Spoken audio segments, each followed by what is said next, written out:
Hein, là que oui. Oh, yo papa là même. Bonne fin. Oh, comme me dit, et me va pas le bon ma. Encore. Oh. Encore doli. Pour le monde mara pour manana. Eka. Ai do people chile plein ngodo. Ta flachi. Na no ma. Oh, yali. Yali. Na yi kwideka. Chile po manomu. Ngodo po manomu. Munda po manomu e hali. Avina ji ke ngodo ple chile po lama. Munda po mo e hali. E ka ji ma. On me dit que chile po judo po da no me cerca. Ah, amoko. Yala magodo quadra de um deca. Mokona prova. Aka vivia uzua gamagaliwa. Mo pore carro. Na pore carro. Evo. O voya e matuna fore. Akobala, hein? O ya e matuna fo. Nya me le khokhaya ko bla vea, ni metu fo na ko tare ko polo. Na ngbe so do vi pe ana kwa. Nya me fo boema. Abai mo na nga. O ni me khana fo. Bakana fo. Oh, na ngbe so do vi ana ogbo wo kwa. O pe yen ma.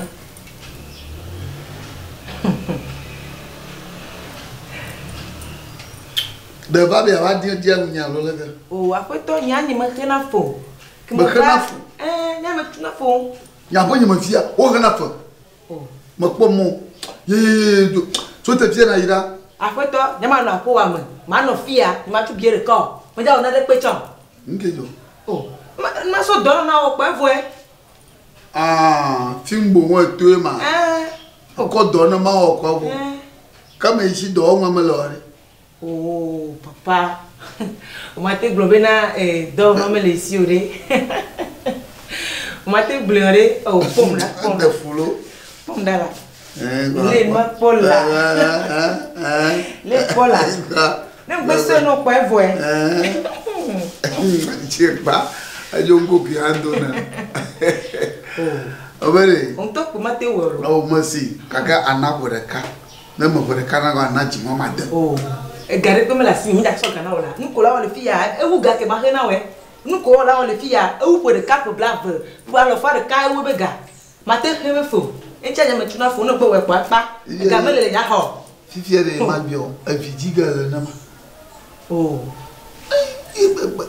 non fahen na fahen vi wa do fi da wale e na globla da da shinji sia que vivia ka di mo ton. Oh papa ni mele ja hefe na wo ni mele ja tu fon me nka ko mele so e do ya la we fata e bon tuma no me e me ja hefe na wo abano bi oh ayamba zingi ya de bipli achi ya de bipli limbo de bipli dola o da mahefe no sima de bipli afi me no on do me ka de mahefe no de kada amekwa ne wa amade ka ya ho mete no ho mo ojo ye wa va be a hohwa ma konoko me fahego aw kaya bu papa e po do vi pe ame no wa o po nu ya echa adia de me pli parfait ade me pli e mu keke me dona le dia de me pli echa o tinto ma we pli ma won to pli le do kiwa de ma pli vene ma ye papa ma odo le pupu ma pa ma odo le gbo le long afi ame mo no gbe ko ma de lo po fito nya oh de le jo we enyun be ma we pro ma na afi ame se ma to la po fito be le dafuna lo ma to lo be le dafuna la we alo ma we ah abono kai khomalio lo oh papa ta ni bible mi ase me la fia ni to mo woni na mo ye ke be adoji ku na me oh mo ka bijo ni to mo woni na mo la ni ko mo woni na mo ma ni ma te we o chaware ni to ma wono to ma ijia ha no oh ma no dala nyami be bole nwo nya be nyama ko ba me be se ya akanya do mo la shi oh don ware don na to ma ho ma to ma di don ma dale fun no ni to ma ti dare tonya edu aglo mo di dare ho mo do kura na aha aba mi ko ni han ni ko ma ko dale te pe na we amo to bua en to e pe dale te pe na o mi ron paré. Amatomu ne kweta de. Toi tu mi ron mo date pe na we. Papa ti te la, mi ron mo date pe na la ti te ba mi jo la. Oh, quoi. Nani? Amega, le du coup donnant. Après ya mea, Manuel, Manuel que le beau, le long, Manuel. Là où est l'eau, allo Manuel. Ne le becha, mana pia mon. Ne le wecha, mana pia mon ogbe.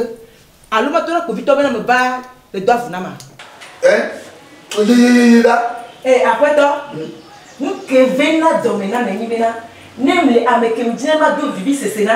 Ni je va Paul Bodé me le bonne pour le bébé et venant dominant ta là où est allô mawe oui venant y a dominant y a bena américain dia comme de akọ omue le bet na comme toto akome benye mao nyama na fo ame la mana fia me buda na de popo ke bo hu jo we e la ni usuna la ma wo chon na fia me ma lo to na covid to be na me ba le do afuna yo homoli me la fia me no be so be na kola ma ko ta gbani ma ba fi homoli ele ma ba no te na ko ma ba jo we la ni no mu we wa ma ba to ku te na ko ma ko mo boy mo la le bien na to gba to agbo na lo mo mo la le ke ya ma tu ko kwa mere na ba ya ko atama ko nya agomali bala pe mana ba na ni no vi nyu tu vi nge ya ma jo ko ko jo pasa sinya mo le bi do ko lo ima ya kamoto be mala ya ta gbo gle no amma jemu nya e jemu kwa ta vato o mo ko na vato ra ko mo agomali